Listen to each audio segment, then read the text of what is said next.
சொத்துக்காக உடன்பிறந்த சகோதரிகள் அண்ணனை நீதிமன்றத்திற்கு இழுத்தனர். பின்னர் நீதிபதி வழங்கிய தீர்ப்பு நீதிமன்றத்தில் இருந்தவர்களை அப்படியே அதிர்ச்சியில் உறைய வைத்தது. அது ஒரு சிறந்த நீதிக்கு எடுத்துக்காட்டாக அமைந்தது. கோபால் டைரி ஃபார்ம் ராகவின் தந்தையின் கடைசி அடையாளமாகவும் அவனது இரத்தமும் வியர்வையும் சிந்தி உழைத்த உழைப்பாகவும் இருந்தது.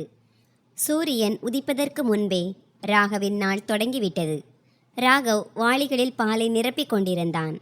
அப்போது அவனது மனைவி சுதா கையில் டீ கிளாஸுடன் வந்தாள். கேளுங்கள், இன்றைக்கு வேலையை சீக்கிரம் முடித்து விடுங்கள். இன்று மாமனாரின் நினைவு நாள். ஒவ்வொரு வருடமும் போலவே வீட்டிலும் சிறிய பூஜை ஏற்பாடு செய்யப்பட்டுள்ளது. நீலிமா அண்ணியும் சரிதா அண்ணியும் கூட வருகிறார்கள். சகோதரிகளின் பெயரை கேட்டவுடனேயே ராகவின் சோர்வான முகத்தில் ஒரு தனி பிரகாசம் வந்தது. அட, நீலிமாவும் சரிதாவும் வருகிறார்களா? ஆனால் நேற்று ஃபோனில் பேசும்போது வர முடியாது என்று சொன்னார்களே. ஆமாம், ஆனால் சற்று முன்புதான் அவர்கள் ஃபோன் செய்து இன்னும் கொஞ்ச நேரத்தில் வந்து விடுவோம் என்று சொன்னார்கள். சரி, அப்படியானால் பூஜைக்கு பிறகு அவர்களுக்கு காலை உணவாக பூரி கிழங்கு செய்துவிடு. நான் அவர்களுக்கு பிடித்த ஜாங்கிரியும் சமோசாவும் வாங்கி வருகிறேன். ராகவ் தன் சகோதரிகள் மீது அளவு கடந்த பாசம் வைத்திருந்தான். 35 வயதான ராகவ் எதையாவது கொஞ்சம் சாப்பிட்டு விட்டு வேலையை ஓட்டி விடுவான். ஆனால் தன் சகோதரிகள் வருகிறார்கள் என்ற செய்தியை கேட்டவுடனேயே சந்தையை நோக்கி ஓடினான்.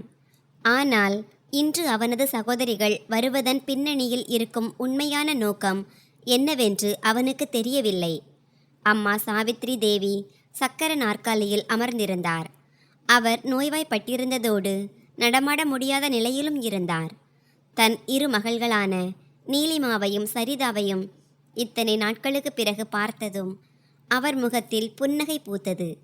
இரு சகோதரிகளும் விலை உயர்ந்த புடவைகளை அணிந்து கைகளில் தங்க வளையல்கள் குலுங்க அமர்ந்திருந்தனர். பூஜை முடிந்ததும் மூத்த சகோதரி நீலிமா எழுந்து நின்றாள். அவளது முகத்தில் ஒரு விசித்திரமான இறுக்கம் இருந்தது. ராகவ், எனக்கும் சரிதாவுக்கும் உன்னிடமும் அம்மாவிடமும் இப்போதே ஒரு விஷயம் கேட்க வேண்டும். நீ இந்த பரம்பரை நிலத்தை உன் வசம் வைத்துள்ளாய். இப்போது இதற்கு ஒரு கணக்கு பார்க்க வேண்டும் என்று நாங்கள் விரும்புகிறோம். எங்களுக்கு எங்களது பங்கு வேண்டும். வீடு முழுவதும் நிசப்தம் நிலவியது. ராகவுக்கு தன் காதுகளையே நம்ப முடியவில்லை. அவன் அதிர்ச்சியோடு தன் தங்கையையே பார்த்து கொண்டிருந்தான். பங்கா? நீலிமா, நீ என்ன பேசுகிறாய்? இந்த பால் பண்ணை, இந்த வீடு, இது எல்லாம் உங்களுடையதுதான். விருப்பத்தோடு வந்து எவ்வளவு நாள் வேண்டுமானாலும் வந்து தங்குங்கள். சரிதா இடையில் குறுக்கிட்டாள். அண்ணா, எங்களுக்கு இங்கே தங்குவதற்கு விருப்பம் இல்லை. எங்களுக்கு நிலம் மற்றும் பால் பண்ணையின் இன்றைய மார்க்கெட் மதிப்பிற்குரிய பணம் தேவை. என் கணவருக்கு இப்போது ஒரு பெரிய டெண்டருக்காக பணம் தேவையாக இருக்கிறது. பெரிய தங்கை நீலிமா கூறினாள். எனக்கும் என் மகனுக்காக ஒரு ஃப்ளாட் புக் செய்ய வேண்டும்.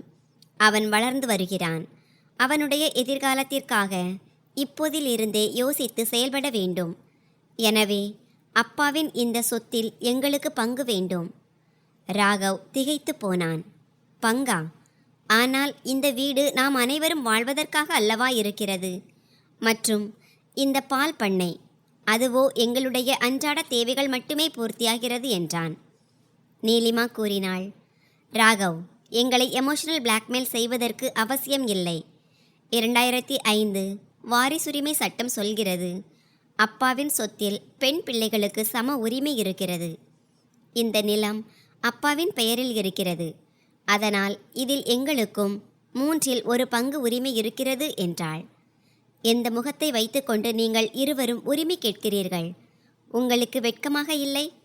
பின்னாலிருந்து சாவித்ரி தேவியின் கம்பீரமான குரல் கேட்டது. இன்று உங்களுக்கு உங்களுடைய உரிமை நினைவுக்கு வருகிறதா? உங்கள் அப்பா நோய்வாய்ப்பட்டிருந்த போது அவருக்கு 24 மணி நேரமும் கவனிப்பு தேவைப்பட்டது. அப்போது யார் அவரை கவனித்து கொண்டது? அப்போது ராகவ் இன்ஜினியரிங் கடைசி வருடம் படித்து கொண்டிருந்தான். அவனது வாழ்க்கை தொடங்கவிருந்தது. ஆனால் இந்த பையன் தன் படிப்பையே பாதியில் நிறுத்திவிட்டு இந்த பண்ணையில் சாணம் அள்ளத் தொடங்கினான். ஏன்? உங்கள் அப்பாவின் மருத்துவ செலவுக்கான பணத்தை சேர்ப்பதற்காக. நீலிமா பார்வையை தவிர்க்க முயன்றாள். அம்மா, அது ராகவின் கடமை. வாயை மூடு, அம்மா கத்தினாள். கடமையா? கடமை என்பது மகனுக்கு மட்டும்தானா?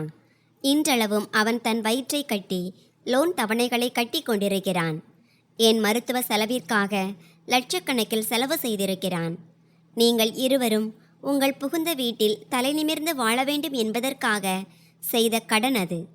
அந்த கடனில் நீங்கள் பங்கு கேட்டீர்களா? அப்படி இருக்கும்போது இன்று நிலத்தில் மட்டும் எப்படி பங்கு கேட்க முடிகிறது? சாவித்ரி தேவி மூச்சிறைக்கத் தொடங்கினார். சுனிதா ஓடி வந்து அவரை ஆசுவாசப்படுத்தினாள். ஆனால் 2 மகள்களுக்கும் எந்த பாதிப்பும் இல்லை. அம்மா, ராகவ் செய்தது ஒரு மகன் மற்றும் சகோதரன் செய்ய வேண்டிய கடமையைத்தான் செய்தான். வேறு எதுவும் இல்லை. இப்போதாவது அப்பாவோட சொத்துக்களை விற்று எங்களுடைய கணக்கை கொடுக்க சொல்லுங்கள். ராகவ் எழுந்து நின்றான். விற்க வேண்டுமா? அப்பாவுடைய நினைவாக உள்ள சொத்தை விற்க வேண்டுமா? என் மனைவி, குழந்தைகள் மற்றும் அம்மாவை கூட்டிக் கொண்டு நான் நடுத்தெருவிற்கு அனாதையாக போக வேண்டுமா? விற்க விருப்பம் இல்லை என்றால் எங்களுக்கு எங்களுடைய பங்கிற்கு இணையான பணத்தை கொடுத்து விடுங்கள் என்று சரிதா கூறினாள். எங்களிடம் அதிக நேரம் இல்லை. 1 வாரத்திற்குள் நீங்கள் முடிவு எதுவும் எடுக்கவில்லை என்றால் நாங்கள் நீதிமன்றத்திற்கு செல்ல வேண்டியிருக்கும். நீதிமன்றம் என்ற வார்த்தையை கேட்டவுடன் ராகவ் காது மந்தமாகிவிட்டது. தன்னுடைய பேச்சை முடித்த பிறகு 2 சகோதரிகளும் காரில் ஏறி சென்று விட்டனர். ராகவ் அப்படியே இடிந்து போய் தரையில் உட்கார்ந்து விட்டான். சாவித்ரி தேவி அவர்களின் கண்களில் இருந்து கண்ணீர் கரைபுரண்டு ஓடியது. அடக்கடவுளே, யாருடைய கண் பட்டது எங்கள் வீட்டிற்கு? 1 வாரம் கடந்து விட்டது. வீட்டில் அனைவரும் கவலையோடு இருந்தனர். இருந்தாலும் ஒரு சிறிய நம்பிக்கையும் இருந்தது, எல்லாம் சரியாகிவிடும் என்று. ஒரு நாள் மதியம் போஸ்ட்மேன் வீட்டிற்கு வந்து அழைத்தார். ராகவ் மகனே, கடிதம் வந்திருக்கிறது, கையெழுத்து போட்டு பெற்றுக்கொள். ராகவ் மாட்டுக்கு தீவனம் போட்டுக்கொண்டு இருந்தான். அவன் நன்றாக கைகளை கழுவிய பின் வெளியே வந்தான். போஸ்ட்மேன் கையில் மங்கிய கலரில் ஒரு உரை இருந்தது. அதில் வழக்கறிஞரின் அடையாளம் இருந்தது. ராகவ் நடுங்கும் கரங்களுடன் அந்த உரையை திறந்தான். உள்ளே கடினமான சட்ட மொழியில் எழுதப்பட்ட ஒரு நோட்டீஸ் இருந்தது. ஆனால் அதன் சுருக்கம் மிகவும் தெளிவாக இருந்தது. திருமதி நீலிமாவும் திருமதி சரிதாவும் தங்களுடைய பூர்வீக சொத்தான கோபால் டைரி மற்றும் குடியிருப்பு வீட்டில் தங்களின் 2 பங்கு உரிமைக்கு உரிமை கோரியுள்ளனர். 15 நாட்களுக்குள் சொத்தை பிரித்து தருமாறும், தவறும் பட்சத்தில் உரிமையியல் நீதிமன்றத்தில் வழக்கு தொடரப்படும் என்றும் உங்களுக்கு தெரிவிக்கப்படுகிறது. ராகவ் அப்படியே நிலைகுலைந்து அமர்ந்து விட்டான். சுதா ஓடி வந்தாள். அந்த பக்கத்தை படித்ததும் அவளது முகம் வெளுத்து போனது. இவர்கள் நிஜமாகவே? சுதாவின் குரலில் அவநம்பிக்கை தெரிந்தது. இப்போது நாம் என்ன செய்வோம்? நம்மிடம் ஒரு வக்கீலுக்கு ஃபீஸ் கட்டக்கூட இவ்வளவு பணம் இல்லையே. ராகவ் வீட்டில் யாரிடமும் சொல்லாமல் நேராக தன்னுடைய மூத்த சகோதரி நீலிமாவின் வீட்டிற்கு சென்றான். நீலிமாவின் வீட்டில் பார்ட்டி நடந்து கொண்டிருந்தது. ராகவ் தன் சாதாரண உடையில் அங்கே முற்றிலும் தனியாகவும் மிகவும் சிறியவனாகவும் காட்சியளித்து கொண்டிருந்தான். நீலிமா அவனை கூட்டிக் கொண்டு அந்த மூலை அறைக்கு சென்றாள். விருந்தினர்கள் யாரும் அவனை பார்த்துவிடக்கூடாது என்பதற்காக. இங்கே ஏன் வந்தாய்? நீலிமா முரட்டுத்தனமாக கேட்டாள். ராகவின் கண்களில் கண்ணீர் முட்டியது. அவன் கைகளை கூப்பிக் கொண்டான். நீலிமா, என்ன காரியம் செய்துவிட்டாய்? கோர்ட்டு கேஸா? அதுவும் உன் சொந்த அண்ணனுக்கு எதிராகவா? நீலிமா கூறினாள். பார், நாங்கள் 1 கோடி ரூபாயில் ஒரு ஃப்ளாட் பார்த்திருக்கிறோம். அதன் முன் பணத்திற்காக எனக்கு அப்பாவின் நிலத்தில் என் பங்கு வேண்டும். அதுவும் இப்போதே. இப்போதா? ஆனால் நீலிமா, நான் எங்கே வேண்டாம் என்று சொல்கிறேன். ஆனால் இப்போது நிலத்தை விற்றால் நாங்கள் நடுத்தெருவுக்கு வந்து விடுவோம். நீங்கள் வெறும் 2 வருடங்கள் பொறுத்து கொள்ளுங்கள். கொஞ்சம் கொஞ்சமாக உங்கள் பணத்தை திரும்ப தந்து விடுகிறேன். அப்போது மச்சான் விக்ரம் அறைக்குள் வந்ததும் ராகவ் நடுங்கி போனான். நீ 2 வருடங்களில் எப்படி திருப்பி தருவாய்? உன்னுடைய தகுதி என்ன? எங்களுக்கு இப்போதுள்ள மார்க்கெட் மதிப்பு வேண்டும். பணம் வேண்டும். உன்னுடைய அவகாசம் இல்லை. நீலிமா 1 அடி முன்னால் வந்து, கவனி, நீ நிலத்தை விற்கவில்லை என்றால் நாங்கள் நீதிமன்றத்திலிருந்து ஸ்டே ஆர்டர் வாங்கி வந்து விடுவோம். உன்னுடைய டெய்ரிக்கு பூட்டு விழுந்துவிடும். அப்புறம் பாலும் விற்க முடியாது, குடும்பமும் நடத்த முடியாது. இப்போது நீயே முடிவு செய்து கொள். மரியாதையாக விற்கிறாயா அல்லது அவமானப்பட்டு மிதிபட்டு விற்கிறாயா? ராகவ் அங்கே அவமானப்பட்டு திரும்பினான். இரவு அழுது கொண்டே தன் தாயின் அருகில் அமர்ந்திருந்தான். நம்மிடம் அடுத்த தவணை கட்டுவதற்கே பணம் இல்லை, வக்கீலுக்கு எங்கிருந்து கொடுப்பது? சாவித்ரி தேவி சுதாவை மூலையில் இருந்த ஒரு பெட்டியை திறக்கச் சொன்னார். அதில் ஒரு பழைய அழுக்கேறிய துணி மூட்டை இருந்தது. அம்மா தன் நடுங்கும் கரங்களால் அந்த பையை ராகவை நோக்கி நீட்டினார். இது என்ன அம்மா என்று ராகவ் கேட்டான். சாவித்ரி தேவி கூறினார், ஆபத்து காலத்தில் உதவும் என்று நினைத்து சேர்த்து வைத்திருந்தேன். அவர்கள் சட்டத்தின் வழியை தேர்ந்தெடுத்துள்ளார்கள் என்றால் நாமும் சட்டத்தின் மூலமாகவே போராடுவோம். இறைவனை விட பெரிய நீதிபதி யாரும் இல்லை. அதனால் நீதி நிச்சயம் வெல்லும். ஒரு வக்கீலை வைத்து வழக்கை நடத்து. ராகவ் அந்த பையை திறந்தான். அதில் 10, 20 மற்றும் 50 ரூபாயின் கசங்கிய நோட்டுகளும் அதோடு 1-2 பழைய தங்கத்தோடுகளும் இருந்தன. அது ஒரு தாயின் ஒட்டுமொத்த வாழ்க்கையின் சேமிப்பாக இருந்தது. ராகவ் ஒரு குழந்தையைப் போல தாயின் மடியில் தலை சாய்த்து அழுது தீர்த்தான். அம்மா, நான் சத்தியம் செய்கிறேன், என்ன நடந்தாலும் சரி, இந்த டைரியை விற்க விட மாட்டேன். அன்று இரவு உடைந்து போயிருந்த ஒரு மகனை அவனது தாயின் ஆசி ஒரு போர்க்கள வீரனாக மாற்றியிருந்தது. இப்போது போராட்டம் சொத்துக்கானது அல்ல, அது சுயமரியாதைக்கானது. மறுநாள் காலை 11 மணி. மாவட்ட நீதிமன்ற அறை. கூண்டில் ராகவ் ஒரு குற்றவாளியைப் போல நின்று கொண்டிருந்தான். அவன் செய்த குற்றம் என்னவென்றால், தன் சகோதரிகள் மீது அவன் அளவு கடந்த பாசம் வைத்திருந்தான். அவர்களின் மகிழ்ச்சிக்காக தன் ஒட்டுமொத்த வாழ்க்கையையுமே அர்ப்பணித்திருந்தான். அவனுக்கு நேர் எதிரே இருந்த பெஞ்சில் அவனது சொந்த சகோதரிகளான நீலிமாவும் சரிதாவும் அமர்ந்திருந்தனர். விலை உயர்ந்த புடவைகளும் நவீன நகைகளும் அணிந்து கொண்டு. நீதிபதி ரகுநந்தன் தன் நாற்காலியில் வந்து அமர்ந்தார். அவர் மேஜை மேல் இருந்த ஃபைலை திறந்து ராகவை உற்று நோக்கினார். மிஸ்டர் ராகவ், சட்டப்படி உங்கள் தந்தையின் சொத்தில் உங்கள் சகோதரிகளுக்கும் சம உரிமை உண்டு. நீங்கள் அவர்களுக்குரிய பங்கை தர ஏன் மறுக்கிறீர்கள்? ராகவ் மெதுவாக தலையை உயர்த்தினான். அவனது கண்கள் சிவந்திருந்தன. நீதிபதி அவர்களே, நான் சட்டத்தை மதிக்க மறுக்கவில்லை. ஆனால் என் சகோதரிகள் எந்த நிலத்தில் பங்கு கேட்கிறார்கள் என்றால் அதை கொண்டுதான் என் குடும்பத்திற்கு இருவேளை உணவிற்கான வாழ்வாதாரத்தை நான் ஈட்டி வருகிறேன். அவன் ஒரு பெருமூச்சு விட்டான். மகள்களுக்கு தந்தையின் சொத்தில் உரிமை உண்டு என்பதை நான் ஒப்புக்கொள்கிறேன் நீதிபதி அவர்களே. ஆனால் உரிமையோடு சேர்த்து கடமையும் இணைந்திருக்கிறது அல்லவா? அல்லது அது வெறும் மகன்களின் பங்கிற்கு மட்டும்தான் வருமா? ராகவின் குரல் தழுதழுத்தது.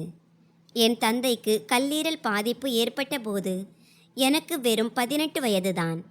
என் நண்பர்களின் கைகளில் கல்லூரி புத்தகங்கள் இருந்தன. என் கைகளிலோ டெய்ரியின் சாணமும் நோய்வாய்ப்பட்ட அப்பாவின் மருந்துகளும் இருந்தன. நான் என் படிப்பையே பாதியில் நிறுத்தினேன். நீதிபதி அவர்களே, என்னுடைய அப்பாவின் இறப்போடு என்னுடைய கனவு முழுவதும் எரிந்துவிட்டது. அப்பொழுது ராகவ் தன்னுடைய சகோதரிகளை திரும்பி பார்த்தான். அவர்கள் தங்களுடைய பார்வையை திருப்பிக் கொண்டனர். நான் என்னுடைய இளமை காலத்தையே இந்த டெய்ரியின் சேற்றோடு சேராக்கி கழித்தேன். என் சகோதரிகள் மரியாதையோடு படிக்க வேண்டும் என்பதற்காக. நான் ஒரு அண்ணனாக அல்ல, ஒரு தகப்பனாக நின்று என் சகோதரிகளுக்கு திருமணம் செய்து வைத்தேன். அவர்களின் திருமணத்திற்காக லட்சக்கணக்கில் செலவு செய்தேன். வட்டிக்கு பணம் வாங்கினேன். இவர்களுடைய புகுந்த வீட்டில் யாரும் கல்யாணத்தில் ஏதோ குறைவிருந்தது என்று பழித்து பேசிவிடக்கூடாது என்பதற்காக. நீதிமன்ற அறை முழுவதும் நிசப்தம் நிலவியது. ராகவின் குரலில் இருந்த உண்மை அங்கே அப்பட்டமாக தெரிந்தது. இன்றளவும் நான் அந்த பக்கத்து கடனுக்கான தவணைகளை கட்டி கொண்டிருக்கிறேன் நீதிபதி அவர்களே. இன்று இவர்கள் எந்த வீட்டையும் டெய்ரியையும் விற்க நினைக்கிறார்களோ அது வெறும் செங்கல் மண்ணால் ஆனது அல்ல. அது என் நோய்வாய்ப்பட்ட தாய்க்கும் என் குழந்தைகளுக்கும் இருக்கும் ஒரே கூரை. இது விற்கப்பட்டு விட்டால் நான் என் குடும்பத்தை கூட்டிக் கொண்டு எங்கே போவேன்? ராகவின் கண்களில் இருந்து வழிந்த இரு துளி கண்ணீர் அவனது கன்னங்களில் கோடாய் இறங்கியது. ராகவின் வார்த்தைகள் நீதிபதியின் மனதை ஆழமாக உலுக்கியிருந்தது. அப்போது அந்த அமைதியை கிழித்து கொண்டு ஒரு கூர்மையான குரல் கேட்டது. சகோதரிகளின் வக்கீலான மிஸ்டர் சேனாதிபதி மிகுந்த தன்னம்பிக்கையுடன் நடந்து கூண்டின் அருகே வந்தார். மை லார்ட், மிஸ்டர் ராகவ் ஒரு மிகச்சிறந்த நடிகர். இப்போது நீங்கள் கேட்டது ஒரு பிரம்மாதமான எமோஷனல் டிராமா. இந்த மனிதன் இங்கே சிரவணகுமார் போல நடித்து அனுதாபத்தை திரட்ட பார்க்கிறான். ஆனால் உண்மை என்னவென்றால் மை லார்ட், இந்த மனிதன் பேராசை பிடித்தவன், சுயநலவாதி. எப்படி என்று நீதிபதி கேள்வி எழுப்பினார். மை லார்ட், தந்தையின் மருத்துவ செலவிற்காக தான் கடன் வாங்கியதாக ராகவ் வாதிடுகிறான். ஆனால் உண்மை என்னவென்றால் அவன் அந்த பணத்தை தன் ஆடம்பர வாழ்க்கையில்தான் வாரி இறைத்தான். தந்தை நோய்வாய்ப்பட்ட உடனேயே அவன் இந்த டைரியை தன் வசம் ஆக்கிரமித்து கொண்டான். ராகவின் கண்கள் அதிர்ச்சியால் விரிந்தன.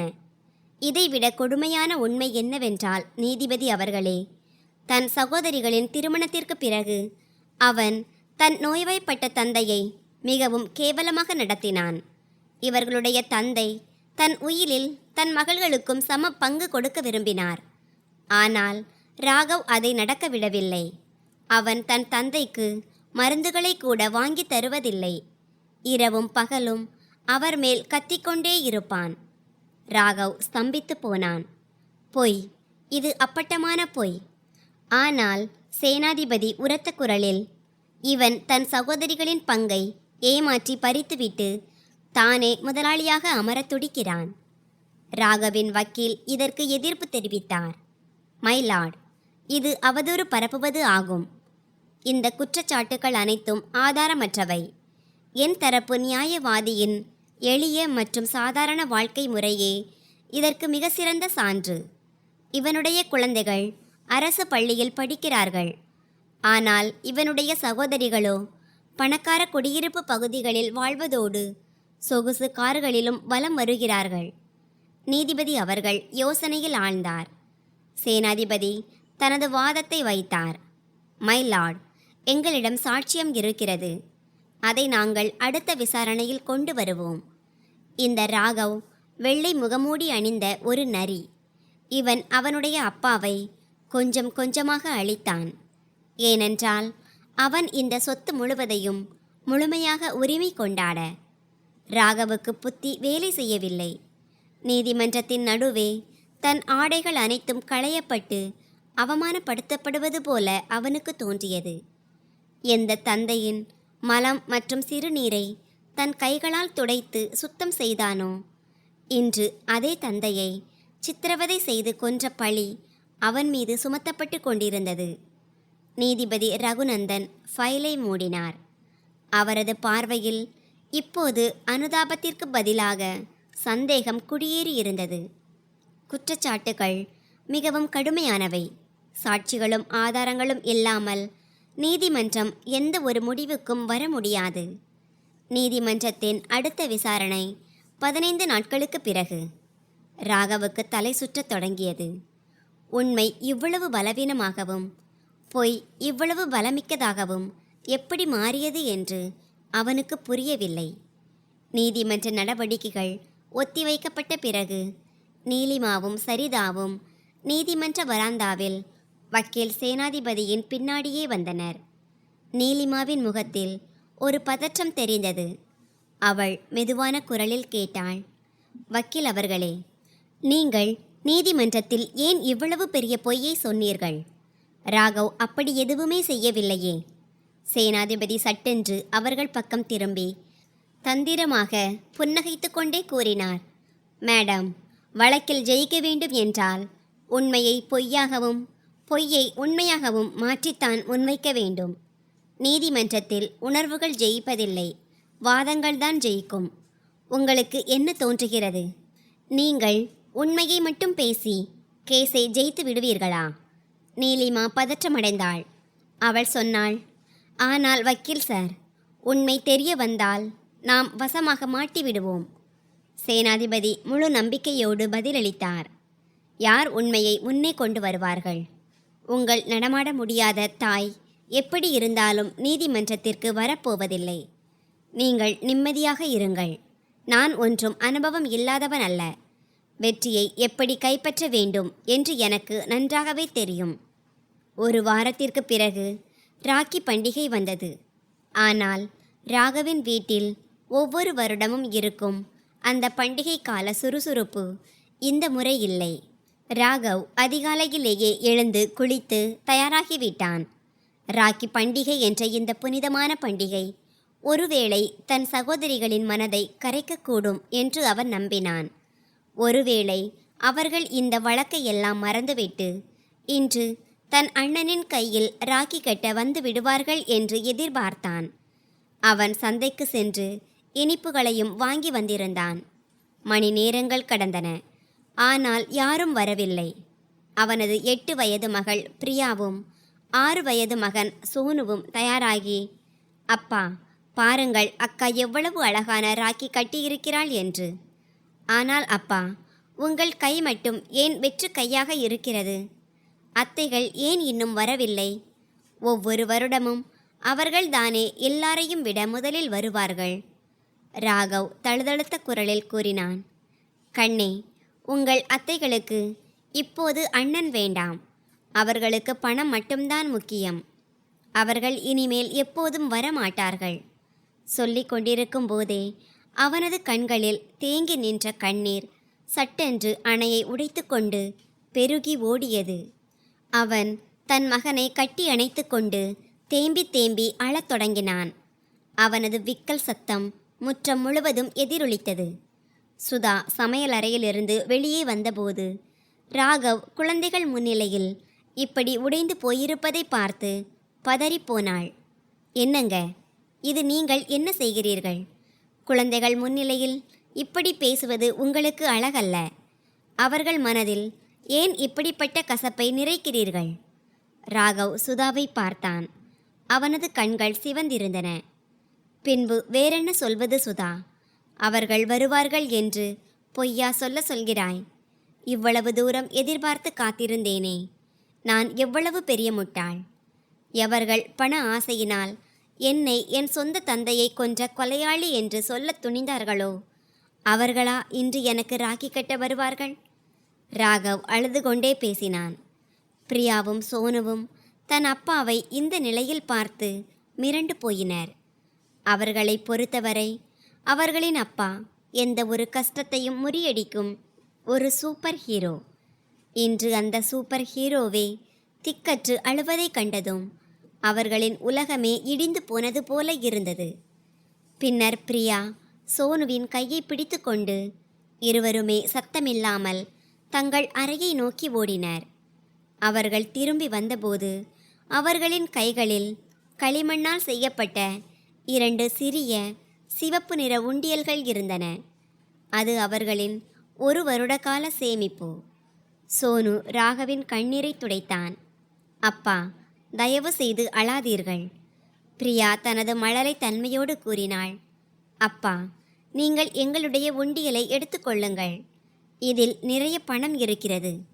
நாங்கள் சைக்கிள் வாங்குவதற்காக சேர்த்து வைத்தோம். ஆனால் இப்போது எங்களுக்கு சைக்கிள் வேண்டாம். நீங்கள் இந்த முழு பணத்தையும் அத்தைக்கு கொடுத்து விடுங்கள்.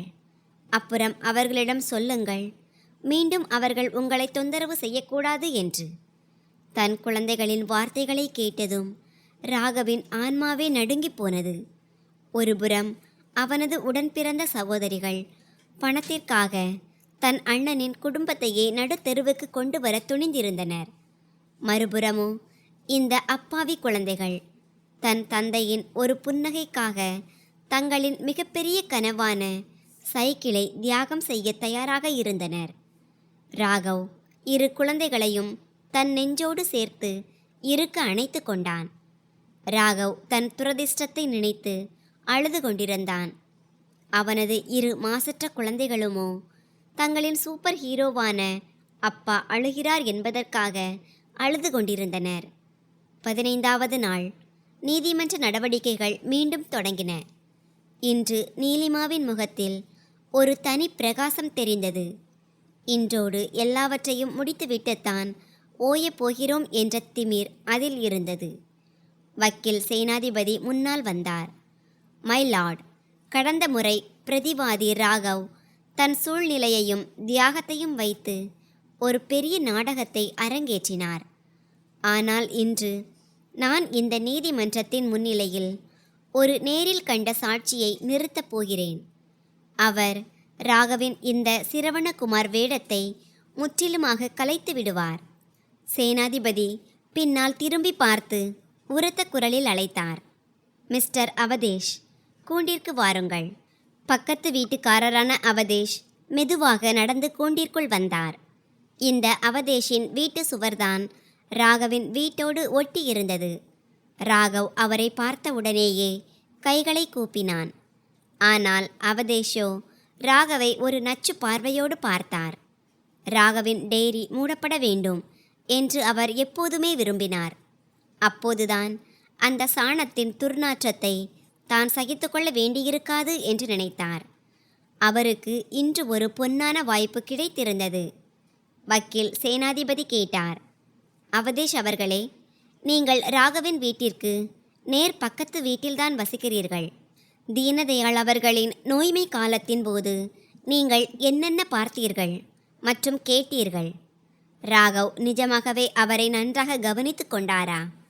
அவதேஷ் பகவத்கீதையின் மீது கை வைத்து நீதிபதியை பார்த்து பேசத் தொடங்கினார். ஐயா, நான் இன்று எதை சொல்வேனோ அதை உண்மையாக மட்டுமே சொல்வேன். இந்த ராகவ் வெளியில் எப்படி தெரிகிறானோ அப்படிப்பட்டவன் அல்ல. இவன் தன் நோய்வாய்ப்பட்ட தந்தையை வீட்டின் ஆக பின்னால் இருந்த ஒரு இருட்டு அறையில்தான் அடைத்து வைத்திருந்தான் என்பதை நான் என் சொந்த கண்களாலேயே பார்த்திருக்கிறேன். தன் தந்தைக்கு மருந்துகளை கூட அவன் வாங்கி தருவதில்லை. பாவம், நோய்வாய்ப்பட்ட அவனது தாய்தான் அவரை பார்த்து கொள்வார். ஆனால் இந்த ராகவோ தன் டெய்ரியின் வரவு செலவு கணக்குகளிலேயே மூழ்கி கிடப்பான். ராகவ் அப்படியே வாயடைத்து போய் நின்றான். பெரியப்பா, நீங்கள் என்ன பேசுகிறீர்கள்? ஆனால் அவதேஷ் நிறுத்தவில்லை. ஐயா, ஒரு நாள் இரவன்று இவன் எல்லா எல்லைகளையும் மீறிவிட்டான். தீனதயாள் அவர்கள் இருமிக்கொண்டே இருந்தார். அதனால் இவனுக்கு தூக்கம் வரவில்லை. இவன் தன் தந்தை மேல் கத்துவதை நான் என் காதால் கேட்டேன். கிழவா, நீ ஏன் இன்னும் சாகாமல் இருக்கிறாய்? இன்னும் எவ்வளவு நாளைக்கு என் செலவை அதிகமாக்கிக் கொண்டே இருப்பாய்? நீதிமன்ற அறை முழுவதும் ஒரு நிசப்தம் நிலவியது. நீலிமா தன் புடவையின் முந்தானையால் கண்களை துடைப்பது போல நாடகமாடினாள். சேனாதிபதி உடனடியாக நீதிபதியின் பக்கம் திரும்பினார். மை லார்ட், ஒரு பக்கத்து வீட்டுக்காரரை விட நன்றாக யாரால் தெரிந்து கொள்ள முடியும்?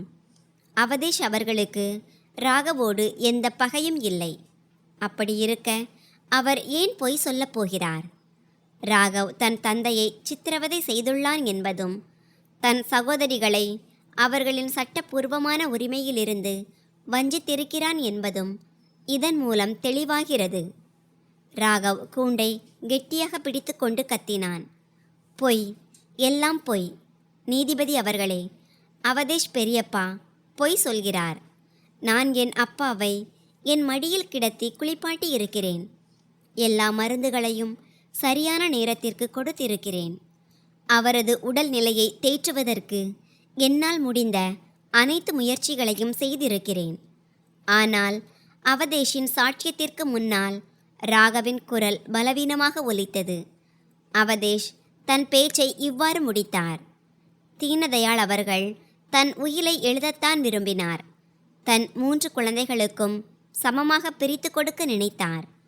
ஆனால் ராகவ் அவரை அப்படி செய்ய விடவில்லை. இவன் ஒரு மிகப்பெரிய சதியை தீட்டியிருக்கிறான். நீதிபதி இப்போது ராகவை சந்தேக கண்ணோட்டத்துடன் பார்த்தார்.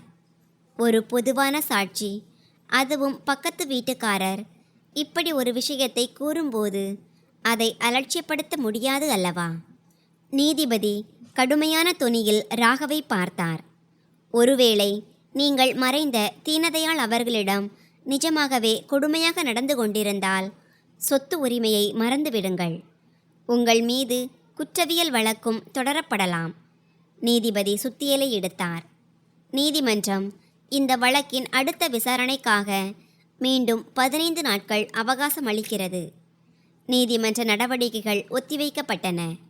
ராகவ் உயிரற்றவனைப் போல கூண்டிற்குள்ளேயே நின்று கொண்டிருந்தான். சேனாதிபதி அங்கிருந்து கிளம்பும்போது ராகவின் அருகே வந்து காதில் முணுமுணுத்தான். தோல்வியை ஒப்புக்கொள் ராகவ். இனிமேல் அந்த கடவுளால் கூட உன்னை காப்பாற்ற முடியாது. ஒருபுறம் நீலிமாவும் சரிதாவும் தங்களின் வெற்றி நிச்சயம் என்று நம்பிக்கொண்டிருந்தனர். மறுபுறமோ ராகவ் முற்றிலுமாக உடைந்து போயிருந்தான். ஆனால் அனைவரின் எண்ணங்களுக்கும் அப்பாற்பட்டு நீதிபதியின் மனதில் வேறு ஏதோ ஒரு திட்டம் ஓடிக்கொண்டிருந்தது.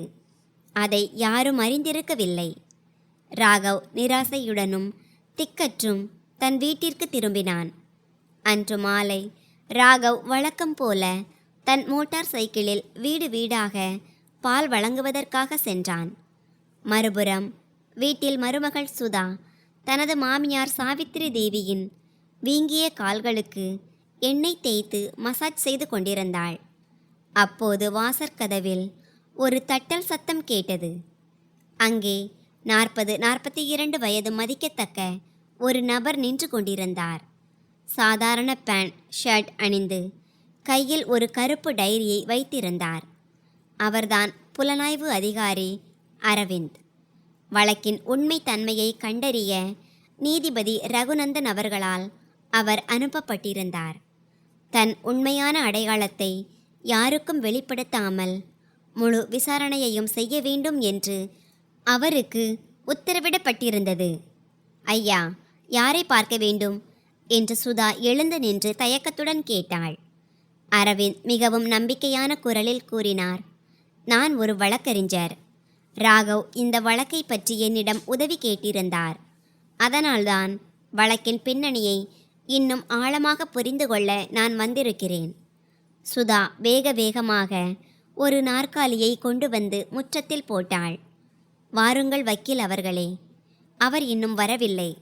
ஆனால் நீங்கள் அமருங்கள். அரவிந்த் நாற்காலியில் அமர்ந்தபடி சாவித்திரி தேவியை பார்த்து மிகுந்த கனிவோடு கேட்டார், அம்மா, உங்கள் உடல்நிலை எப்படி இருக்கிறது? இந்த வயதில் மிகவும் சிரமமாக இருக்கும் அல்லவா? சாவித்திரி தேவி ஒரு பலவீனமான புன்னகையை உதிர்த்தார். சிரமம்தான் வக்கீல் அவர்களே. இந்த உடம்பு உடைந்து விட்டது. ஆனால் கடவுள் எனது துணையை விட்டுவிடவில்லை. இந்த காலத்தில் வயதான முதியவர்களை வீட்டின் ஒரு மூலையில் ஒதுக்கி விடுகிறார்கள். ஆனால் என்னுடைய மகன் மற்றும் மருமகள் சுதா என்னை பாதுகாப்பாக வைத்திருக்கிறார்கள். அம்மா சுதாவை பாசத்தோடு நோக்கினார். இவள் என் மருமகள் வக்கீல் அவர்களே. நாள் முழுவதும் என் சாப்பாடு, குடிப்பது, மருந்துகள் மற்றும் என்னை சுத்தமாக வைத்து கொள்வது என எல்லாவற்றையும் இவள்தான் பார்த்து கொள்கிறாள். இப்படிப்பட்ட பிள்ளை அமைவதற்கெல்லாம் கொடுத்து வைத்திருக்க வேண்டும். அரவிந்த் இதை கேட்டு வியப்படைந்தார். பின்னர் ரகசியமாக ஒவ்வொரு வார்த்தையையும் தனது டைரியில் குறிப்பெடுத்து கொண்டிருந்தார். அப்போது அவரது பார்வை எதிரே சுவரில் மாட்டப்பட்டிருந்த தீனதயாள் அவர்களின் புகைப்படத்தின் மீது விழுந்தது. மிஸ்டர் ராகவின் தந்தையாக இருக்கும் என்று நினைக்கிறேன் என்று அவர் கேட்க அம்மாவின் கண்கள் கலங்கின. ஆமாம் வக்கீல் அவர்களே. அவர் இறைவனடி சேர்ந்து பல வருடங்கள் ஆகிவிட்டன. அரவிந்த் மெதுவாக கேட்டார். அவருக்கு நீண்ட நாட்களாக நோய்மை இருந்ததாக கேள்விப்பட்டேனே. ஆமாம், கல்லீரல் பாதிப்பு. 5 வருடங்கள் படுக்கையிலேயே கிடந்தார். பாவம், மிகவும் துடித்தார். ராகவ்தான் அவரை அரும்பாடுபட்டு கவனித்து கொண்டான்.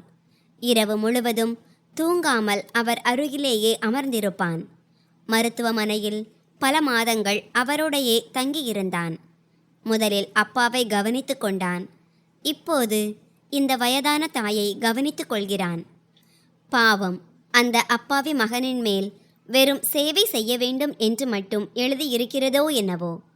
ஒவ்வொரு விஷயமாக அரவிந்த் தனது டைரியில் எழுதி கொண்டே இருந்தார். இப்போது அவர் அசல் விஷயத்திற்கு வந்தார், சற்று தீவிரமாக. அப்படி இருக்க சகோதரிகள் தன் சொந்த அண்ணனின் மீதே வழக்கு தொடுக்கும் அளவிற்கு அப்படி என்ன சூழ்நிலை ஏற்பட்டது என்று கேட்டார். இதை கேட்டதுமே அம்மாவின் முகம் கோபத்திலும் வேதனையிலும் சிவந்தது. என்ன சொல்வது வக்கீல் அவர்களே, இன்றைய உலகத்தில் உறவுகளை விட பணம்தான் பெரிதாகிவிட்டது. இவன் அப்பா நோய்வாய்ப்பட்டபோது என் ராகவுக்கு வெறும் 18 வயதுதான். அவன் தன் படிப்பையே பாதியில் நிறுத்தினான். தன் கனவுகளை துறந்தான். தன் 2 சகோதரிகளும் படிக்க வேண்டும் என்பதற்காக இந்த மாடு எருமைகள் இருக்கும் தொழுவத்திலேயே தன் இளமை காலத்தை கழித்து விட்டான். அவர்களின் திருமணத்தில் எந்த குறையும் வந்துவிடக்கூடாது என்பதற்காக. அம்மாவின் குரல் தழுதழுத்தது. தன் சகோதரி நீலிமாவின் திருமணத்திற்கு 12 லட்சமும் சரிதாவின் திருமணத்திற்கு 14 லட்சமும் செலவு செய்தான். சகோதரிகள் தங்கள் புகுந்த வீட்டில் தலை நிமிர்ந்து வாழ வேண்டும் என்பதற்காக இந்த சிறுவன் தன் தலைமேல் கடனை சுமந்து கொண்டு உட்கார்ந்திருக்கிறான். இதற்கு பிறகும் இவனுடைய சகோதரிகளுக்காக இவன் என்னவெல்லாம் செய்யாமல் இருந்திருக்கிறான். அம்மா தன் மருமகள் சுதாவின் மணிக்கட்டை பிடித்து அரவிந்தின் முன்னால் நீட்டினார். சற்று பாருங்கள் என் மருமகளின் கைகளை. இதில் வெறும் கண்ணாடி வளையல்கள்தான் இருக்கின்றன. சரிதாவின் குழந்தைக்கு உடம்பு சரியில்லாமல் போனபோது அவள் தன் அண்ணனிடம் பண உதவி கேட்டிருந்தாள். என் மருமகள் அந்த குழந்தையின் மருத்துவ செலவிற்காக தன் திருமண நகைகளை கழற்றி கொடுத்தாள். அவை இன்றளவும் அடையில்தான் கிடக்கின்றன. ஆனால் என் 2 மகள்களின் கைகளிலோ தடிமனான தங்க காப்புகள் மின்னுகின்றன. அரவிந்துக்கு இப்போது நிலைமை முழுமையாக புரியத் தொடங்கியது. அம்மாவின் குரல் இன்னும் உசந்தது. என் மூத்த மகள் நீலிமாவின் கணவருக்கு தொழிலில் நஷ்டம் ஏற்பட்டபோது ராகவ்தான் கடன் வாங்கி அவர்களுக்கு பணம் கொடுத்தான். அந்த கடனின் கடைசி 2 தவணைகள் இன்னமும் கட்டி முடிக்கப்படாமல் பாக்கி இருக்கின்றன. என் மருத்துவ செலவிற்காக லட்சக்கணக்கில் செலவாகிவிட்டது. ஆனால் என் மகள்களோ இதை பற்றி எதுவும் கேட்பதில்லை. அம்மா உயிரோடு இருக்கிறாரா அல்லது இறந்து விட்டாரா என்று. ஆனால் இன்று அவர்களுக்கு பங்கு வேண்டுமாம். சாவித்திரி தேவியின் கண்களில் கண்ணீர் வழிந்தோடியது. அவர் தன் கைகளை மிகவும் சிரமப்பட்டு கூப்ப முயன்றார். அவரது விரல்கள் நடுங்கின. அவரது கண்களில் ஒரு தாயின் வேதனை அப்பட்டமாக தெரிந்தது. தழுதழுத்த குரலில் அவர் கூறினார், வக்கீல் அவர்களே, நான் ஒரு தாயாக உங்களிடம் பிச்சை கேட்கிறேன். என் ராகவை காப்பாற்றி விடுங்கள். அவன் மிகவும் சாது. அவனுக்கு நீதியை வாங்கிக் கொடுங்கள். அரவிந்தின் நெஞ்சம் உருகி போனது. ஒரு தாயின் இத்தகைய திக்கற்ற அலறலை அவர் தன் வாழ்நாளில் முதன்முறையாக கேட்கிறார். அந்த தாய் தன் மகனின் வாழ்வாதாரத்திற்காக கெஞ்சிக் கொண்டிருந்தாள்.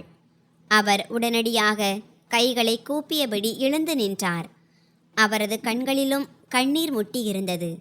ஒருவேளை இன்னும் சற்று நேரம் அங்கிருந்தால் அவரது கண்களில் இருந்தும் கண்ணீர் வழிந்திருக்கும். அரவிந்த் சமர்ப்பித்த புலனாய்வு அறிக்கையின் ஒவ்வொரு பக்கத்தையும் படிக்க படிக்க நீதிபதியின் நெஞ்சம் கனத்து கொண்டே போனது. அவர் ஃபைலை மூடியபோது அவரது கண்கள் சில நொடிகள் மூடின. சட்டத்தின் நாற்காலியில் அமர்ந்திருக்கும் அந்த மனிதனும் கடைசியில் ஒரு மனிதன்தானே. நீதிமன்ற நடவடிக்கைகள் தொடங்கின. ராகவ் கூண்டில் நின்று கொண்டிருந்தான்.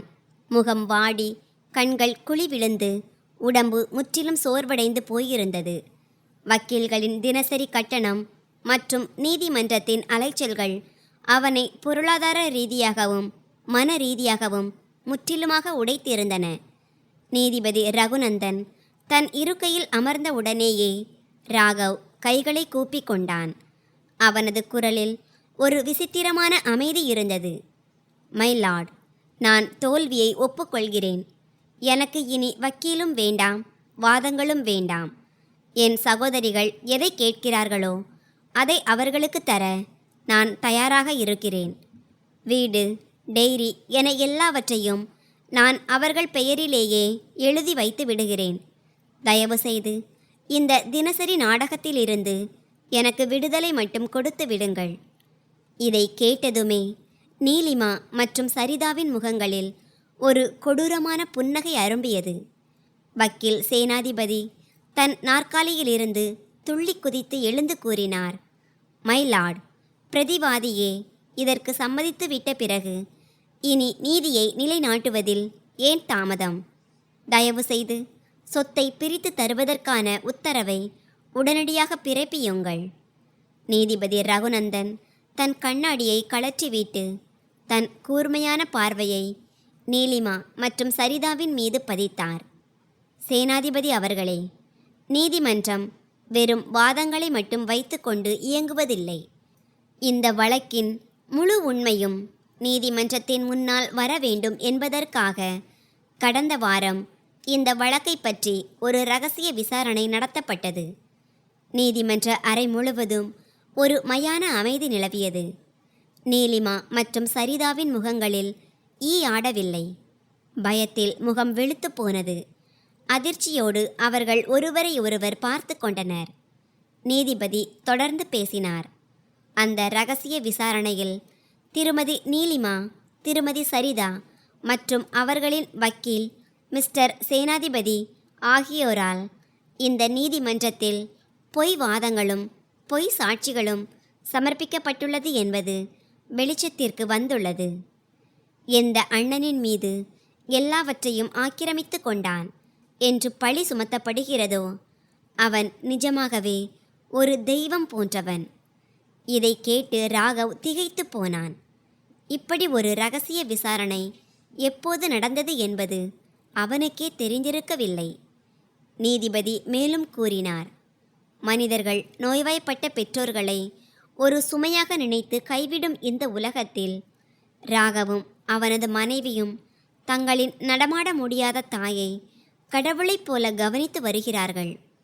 அவனது வீட்டின் சுவர்களில் இன்றளவும் தியாகத்தின் குரல் எதிரொலித்து கொண்டிருக்கிறது. எனவே என்னுடைய பார்வையில் மிஸ்டர் ராகவின் சகோதரிகளுக்கு இந்த சொத்தின் மீது எந்த ஒரு தார்மீக உரிமையும் கிடையாது. இதை கேட்டதும் நீதிமன்றமே ஒரு நிமிடம் பரபரப்படைந்தது. எதிர்த்தரப்பு வக்கீல் உடனடியாக எழுந்து நின்றார். Objection my Lord. ராகவ் அவராகவே தன் பங்கை தர தயாராக இருக்கிறார். மேலும் சட்டத்தின் பார்வையின்படியும். வக்கீலின் பேச்சை பாதியில் வெட்டியபடி நீதிபதியின் குரல் இடி முழக்கமாய் ஒலித்தது. மிஸ்டர் சேனாதிபதி, உங்களை விட சட்டத்தை நான் நன்றாகவே அறிவேன். ஆம், சட்டம் மகள்களுக்கு தந்தையின் சொத்தில் உரிமை அளிக்கிறது. ஆனால் சட்டம் இதையும் கூறவில்லையா? தன் கடமைகளிலிருந்து முகம் திருப்பிக் கொள்ளும் ஒரு நபருக்கு உரிமைகளை கோருவதற்கும் தகுதியில்லை என்று அவர் தொடர்ந்து கூறினார். இந்த மனிதன் தன் ஒட்டுமொத்த வாழ்க்கையுமே தன் சகோதரிகளுக்காக வாரி இறைத்திருக்கிறான். தன் படிப்பை துறந்தான், தன் கனவுகளை துறந்தான், தன் எதிர்காலத்தையே தியாகம் செய்தான். தன் சகோதரிகள் படிக்க வேண்டும், வாழ்க்கையில் முன்னேற வேண்டும் என்பதற்காக அவர்களின் திருமணத்திற்காக லட்சக்கணக்கில் பணம் செலவழித்தான். அவர்களின் ஒவ்வொரு கஷ்டத்திலும் அவர்களுக்கு தோள் கொடுத்தான். ஆனால் இன்று அதே சகோதரிகள் தன் சொந்த அண்ணனை நடுத்தெருவுக்கு கொண்டு வந்து அழிக்க துணிந்து நிற்கிறார்கள். நீதிபதியின் குரல் இப்போது இரும்பை போல இறுகி நின்றது.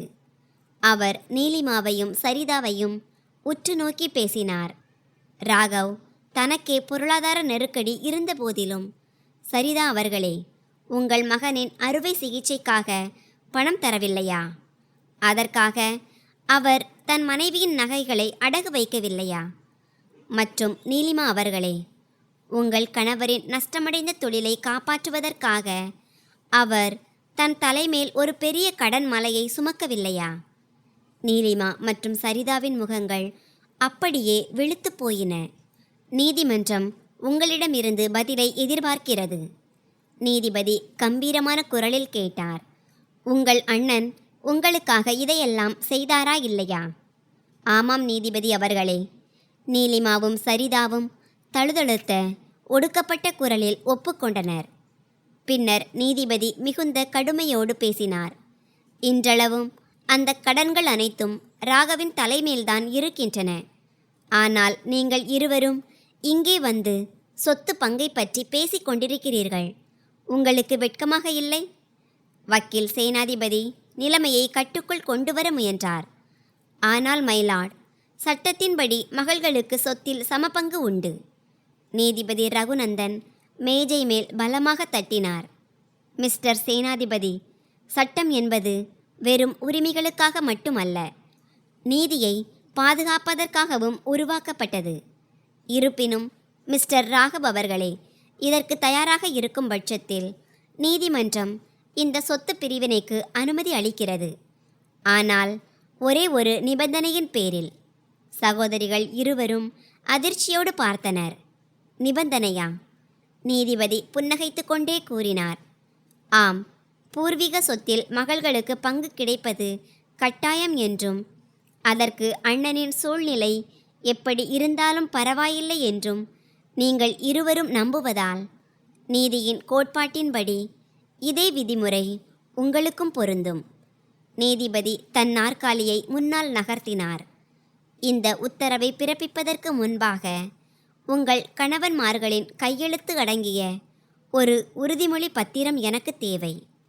அதில் இவ்வாறு எழுதப்பட்டிருக்க வேண்டும்: உங்களுக்கு உங்கள் பிறந்த வீட்டு சொத்திலிருந்து பங்கு கிடைக்கும் அதே நாளில், துல்லியமாக அதே நாளில், உங்கள் கணவர்களும் தங்களின் ஒட்டுமொத்த பூர்வீக சொத்திலிருந்து தங்களின் உடன் பிறந்த சகோதரிகளுக்கு, அதாவது உங்களுடைய நாத்தனார்களுக்கு சமமான பங்கை பணமாகவோ அல்லது நிலமாகவோ கொடுத்துவிட வேண்டும். நீதிமன்றத்தில் ஊசி விழும் சத்தம் கூட கேட்கும் அளவிற்கு ஒரு மயான அமைதி நிலவியது. நீதிபதி தொடர்ந்து கூறினார். மேலும் கேளுங்கள். அன்று உங்களுடைய நாத்தனார்களும் இந்த நீதிமன்றத்தில் நேரில் ஆஜராகி இருக்க வேண்டும். நீங்கள் எப்படி உங்கள் அண்ணனிடமிருந்து உரிமையை பெறுகிறீர்களோ அதேபோல உங்களுடைய நாத்தனார்களுக்கும் அவர்களின் உரிமையை உங்கள் புகுந்த வீட்டு சொத்திலிருந்து நீங்கள் வாங்கி கொடுக்கிறீர்களா இல்லையா என்பதை நானே நேரில் பார்ப்பேன். இறுதியில் சட்டம் என்பது அனைவருக்கும் பொதுவானது தானே. உங்களுக்கென்று வரும்போது மட்டும் சொத்தை வாங்கிக் கொள்ளும் சட்டத்தை மதித்துவிட்டு அடுத்தவர்களுக்கு கொடுக்கும் சட்டத்தை மதிக்காமல் இருக்க முடியாது. அதையும் நீங்கள் ஏற்றுக்கொண்டுதான் ஆக வேண்டும். இதை கேட்டதுமே இதுவரை பின்பெஞ்சில் அமர்ந்து சிரித்து கொண்டிருந்த நீலிமா மற்றும் சரிதாவின் கணவர்களுக்கு பயத்தில் வேர்க்க விறுவிறுக்க தொடங்கியது. ஒருவேளை தங்களின் சொத்துக்கள் பிரிக்கப்பட்டால் அவர்கள் நடுத்தெருவுக்கு வந்து விடுவார்கள். அவர்களின் பல கோடி ரூபாய் மதிப்புள்ள ஷோரூமும் சொகுசு பங்களாவும் எல்லாமே இப்போது ஆபத்தில் சிக்கிக்கொள்ளும். நீலிமாவின் கணவர் உடனடியாக தன் மனைவியின் கையை பிடித்து இழுத்து அவளது காதில் முணுமுணுத்தான். என்ன இது புது வம்பாக இருக்கிறது? என்னுடைய 3 சகோதரிகளுக்கும் நான் சொத்தில் பங்கு கொடுக்க வேண்டி வந்தால் நாம் அப்படியே பிச்சைக்காரர்களாக வீதிக்கு வந்து விடுவோம். இப்போதே வழக்கை வாபஸ் பெறு. நீதிபதி கேட்டார். சரி, நீங்கள் என்ன சொல்கிறீர்கள்? அடுத்த விசாரணைக்கான தேதியை குறிக்கவா? அப்போதுதானே உங்களால் உங்கள் நாத்தனார்களை அழைக்க முடியும். இதுவரை சிங்கம் போல கர்ஜித்து கொண்டிருந்த நீலிமாவும் சரிதாவும் இப்போது நனைந்த பூனை போல நடுங்கி போயினர். அடுத்தவன் வீட்டை உடைப்பது சுலபம். ஆனால் அதே பிரச்சனை தன் வீட்டிற்கு என்று வரும்போதுதான் அதன் வலி என்னவென்று புரியும் என்பதை அவர்கள் உணர்ந்து கொண்டனர். நீலிமா நடுங்கும் குரலில் கூறினாள். இல்லை இல்லை நீதிபதி அவர்களே, எங்களுக்கு எந்த பங்கும் வேண்டாம். அவளது கணவன் விக்ரம் உடனடியாக அவளது கையை பிடித்து கொள்ள இருவரும் வெளியேறத் தொடங்கினர். சரிதாவும் தலையை குனிந்து கொண்டாள். நாங்கள் எங்கள் வழக்கை வாபஸ் பெற்றுக்கொள்கிறோம். அவளது கணவனும் எழுந்து நின்றான். வாருங்கள், இங்கிருந்து போவோம். நமக்கு எந்த பங்கும் தேவையில்லை. நில்லுங்கள். நீதிபதியின் குரல் நீதிமன்றத்தில் எதிரொலித்தது. நீதிமன்றத்தை என்ன விளையாட்டாக நினைத்தீர்களா? நினைத்த நேரத்தில் பழி சுமத்துவது, தனக்கு என்று வரும்போது பின்னங்கால் பிடரியில் பட ஓடிவிடுவதா? நீங்கள் நீதிமன்றத்தை தவறாக வழிநடத்தினீர்கள். தெய்வம் போன்ற ஒரு அண்ணனின் மீது பொய் குற்றச்சாட்டுகளை சுமத்தினீர்கள். நீதிமன்றத்தின் பொன்னான நேரத்தையும் வீணடித்தீர்கள். இந்த குற்றத்திற்காக நீதிமன்றம் உங்கள் இருவர் மீதும் தலா 2 லட்சம் ரூபாய் அபராதம் விதிக்கிறது. இந்த தொகை 7 நாட்களுக்குள் ராகவுக்கு இழப்பீடாக வழங்கப்பட வேண்டும். மற்றும் மிஸ்டர் சேனாதிபதி, நீதிமன்றத்தை தவறாக வழிநடத்திய குற்றத்திற்காக நீங்கள் வக்கீல் தொழில் செய்வதற்கு 3 மாதங்களுக்கு தடை விதிக்கப்படுகிறது. இதற்கு பிறகும் இதே போன்ற தவறு எப்போதாவது நடந்தால் உங்களுடைய வக்கீல் உரிமம் நிரந்தரமாக ரத்து செய்யப்படும். நீதிமன்றத்தின் தீர்ப்பை கேட்டதும் அந்த 2 சகோதரிகளின் நிலையும் வெட்டினாலும் இரத்தம் வராத அளவிற்கு உறைந்து போனது. அவர்தம் கணவன்மார்களுக்கோ மூச்சே நின்றுவிட்டது போலாகிவிட்டது. அவர்கள் கனவிலும் நினைத்து பார்க்கவில்லை, பெறுவதற்கு பதிலாக கொடுக்க வேண்டியிருக்கும் என்று. நீதிமன்ற அறை முழுவதும் பலத்த கைதட்டல் ஒலியால் அதிர்ந்தது. ராகவின் கண்களிலிருந்து ஆனந்த கண்ணீர் வழிந்தோடியது. நீதிபதி ராகவை பார்த்து புன்னகையோடு கூறினார், ராகவ், நீங்கள் செல்லலாம். உங்கள் பால் பண்ணையை கவனித்து கொள்ளுங்கள். உங்கள் மனைவி மற்றும் குழந்தைகளை பார்த்து கொள்ளுங்கள். உங்கள் தாய்க்கு தொடர்ந்து சேவை செய்யுங்கள். இன்றைய தினத்திற்கு பிறகு உங்கள் சகோதரிகள் உங்களை தொந்தரவு செய்ய மாட்டார்கள். ராகவ் நீதிமன்றத்தை விட்டு வெளியே வந்தபோது அவனது தலை பெருமிதத்தால் நிமிர்ந்திருந்தது. அதே நேரத்தில் அவனது சகோதரிகளோ வெட்கத்தால் பூமிக்குள் புதைந்து விடலாம் என்ற நிலையில் யாரிடமும் கண் நேருக்கு நேர் பார்க்க முடியாமல் திருடர்களைப் போல தங்களின் காரில் ஏறி அங்கிருந்து கிளம்பினர். நண்பர்களே, நீதிபதி அவர்கள் வழங்கிய இந்த தீர்ப்பு சரியானதுதானா? உங்கள் கருத்துக்களை கமெண்ட் பாக்ஸில் தவறாமல் பதிவிடுங்கள். கதை பிடித்திருந்தால் அதை விரும்பி உங்கள் நண்பர்களுடன் பகிர்ந்து கொள்ளுங்கள்.